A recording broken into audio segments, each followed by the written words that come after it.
the Savage Nation, home of borders, language, culture. And here he is, Michael Savage.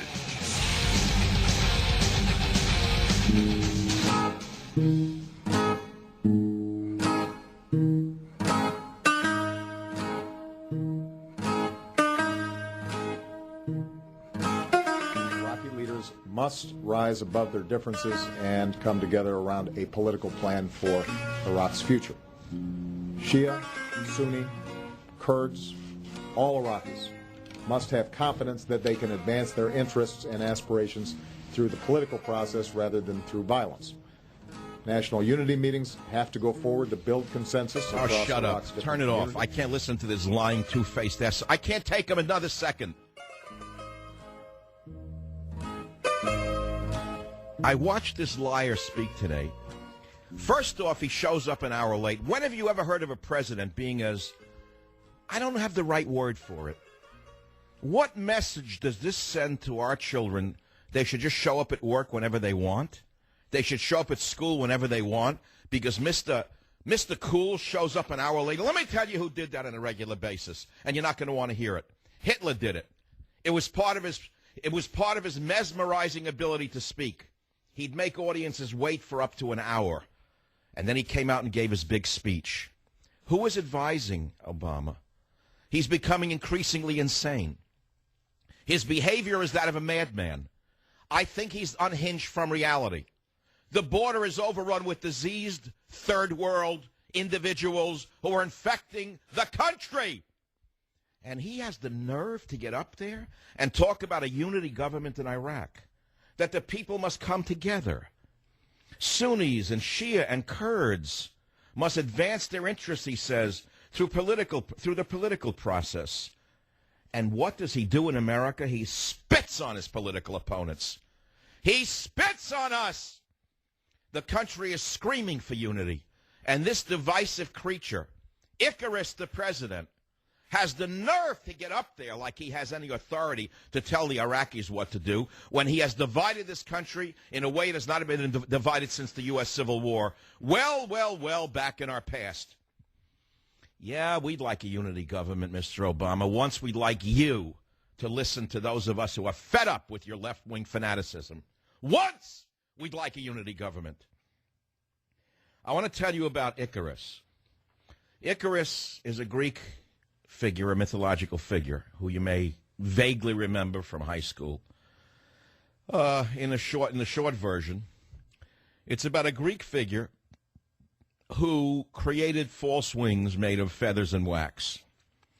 And while his father warned him not to fly too close to the sun because the heat would melt the wax and the feathers would fall off his fake wings, Icarus ignored his father's instructions not to fly too close to the sun, and the melting wax caused him to fall into the sea where he drowned. And I'm asking you, is Obama not showing the hubris of Icarus? Is this man not psychologically dangerous for the United States and for the world, flying so close to the sun on his manufactured image, on his manufactured wings? When in the heck does this come to an end? When do we ever get a government back? When did we ever get a government of the people, by the people, and for the people? When the hell are the Republicans going to send the National Guard to the border to stop the swarm of third world individuals swarming over with diseases, smallpox, malaria? Shall I name the diseases? You want to check out the measles epidemic that's about to emerge? The tuberculosis epidemic that's about to emerge? Do you have any idea what this man is doing to your country? Now, he's not alone, by the way. The senile Rupert Murdoch, the whipmaster of Fox News, the senile old goat, Rupert Murdoch, has the nerve to write a long speech the other day on how badly we need amnesty. And then the old senile goat Murdoch has the nerve to throw out the false canard that Obama has shown restraint, to throw out the false canard that 40% of the CEOs in America are immigrants. How many of these 40% come from a Spanish-speaking nation? How many of these 40% snuck across the border? How many of these 40% don't speak English? How many of these 40% don't even speak Spanish, can't even write Spanish? What a liar that Murdoch is. You look at his New York Post, all it is about pornography. Pornography, the whole newspaper's pornography. There's not one note about what Obama's doing to the country. The entire newspaper, the entire New York Post, if you look at the front page, one page after the other, it's pornographic.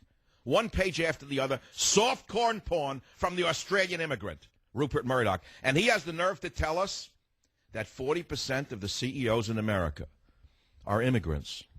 Well, what a lie that is. We're not talking about immigrants here. We're talking about illegal aliens. We're talking about people who are illiterate in their own language, in their own country. Now we're talking about a president who is so out of touch with reality that I fear he may be a madman. I fear he may be a madman. I think his hubris has gotten so great that he may be a madman. Then I listened to Obama's speech an hour late. An hour late, he bops onto the stage like Mr. Cool. Just used those weights in the gym, pumped himself up, drank a coffee, smoked a cigarette, went out and gave the big lie, gave the big speech again. You know, the speech about unity is what got to me. I started screaming in the room after waiting an hour for this fraud to give his speech. An hour I waited for this fraud to speech, and he comes up with this garbage about a unity government. The people have to work together. All Iraqis must have confidence that they can advance their interests through the political process rather than through violence, while in this country he's provoking violence because he's closed down the political process. And the borders are being overrun. Did anyone hear the speech today? Did anyone have anything to say about it? I'm the only one angry over this. June 19, 2014, and I'm still enraged by what this thing is doing to our country. I'm enraged by it. I've been watching politics since I'm a kid, since I'm a teenager. A late teenager at that. No, actually, I wasn't political. Now that I'm looking in my journals from 1963, 4, 5, there's not a political word in any of them, now that I think about it.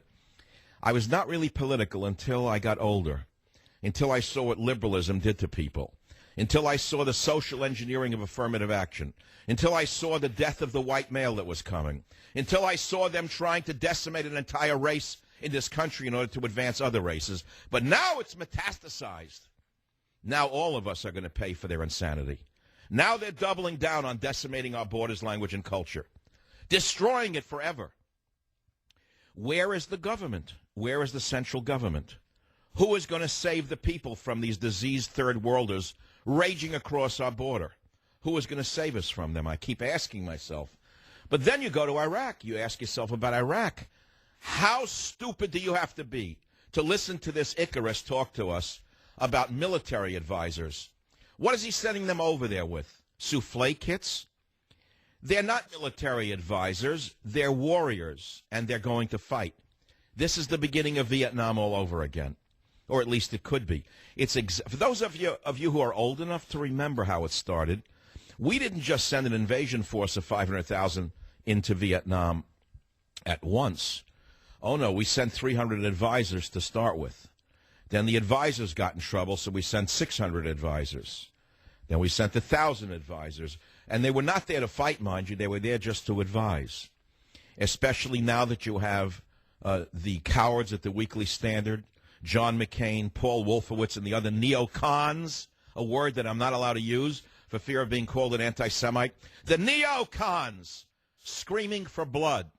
They don't like the word neocon. They think it's a code word. Well, it isn't a code word for anyone's race or religion. It's a code word for a bunch of chicken hawks who want your son to die for their military-industrial complex aspirations. That's my opinion. So that's what's going on inside of my heart and my soul. But behind it all is something else. And I'm going to get to it slowly. Our borders are being overrun by disease-ridden third worlders, mixed in with hardcore gang members. And I ask, what must be done now? Murdoch is saying that the president has shown great restraint in not using his executive order to advance amnesty. Meanwhile, the IRS scandal is worse than Watergate, according to the Wall Street Journal, which apparently evaded Murdoch's mad scrutiny. His own newspaper said that Obama's scandal with the IRS is worse than Watergate. And yet the senile old goat, Murdoch, has the nerve to tell us that we need amnesty for 30 to 60 million illegal aliens, and that's going to make America economically great. I never heard anything like this. There seems to be madness everywhere. There seems to be no honesty, no truth, no leadership, nothing anybody can count on anywhere in this country. From the churches to the schools, filled with liars, filled with politically controlled liars. Whether it be on the big lie of global warming, where professors get fired if they dare even question the big lie, very much like what went on in the Soviet Union and what went on, by the way, in Nazi Germany. If scientists in Nazi Germany did not go along with the racial theories of Nazi scientists, they were thrown out of the universities and probably put in concentration camps. Right now we have the same thing going on in America with regard to the myth. I repeat, the myth, the theory, if you want, of global warming. The theory of global warming. If any scientist dares question the theory of global warming, they are fired or drummed out of the academia. Very much like Nazi Germany, ex-Soviet Union, under this petty dictator of ours, getting more insane with his power every day. Every day. So last night, I caught the end of a television show, an old television show, about a great man in Sicily named Judge Falcone. And I had seen it years before. I knew how it ended. Falcone was a brave anti-mafia judge. He was such a brave anti-mafia judge that he had to live on a military base. And they said that they were going to kill him. And this Falcone was such a great man that a memorial to him was built at our FBI headquarters when we still had an FBI that we can believe in under Louis Freeh. A memorial to Mr. Falcone was built. But the reason I'm talking about this anti-mafia judge in Sicily is because the mafia had become so powerful and so strong and so bold that they started killing politicians and judges. They were no longer afraid of anything. And then they killed Judge Falcone. What happened after that is a story worth telling, and it's about how one heartbroken woman, the widow of a police bodyguard for Judge Falcone, changed a nation and helped defeat the mafia. I'll be right back.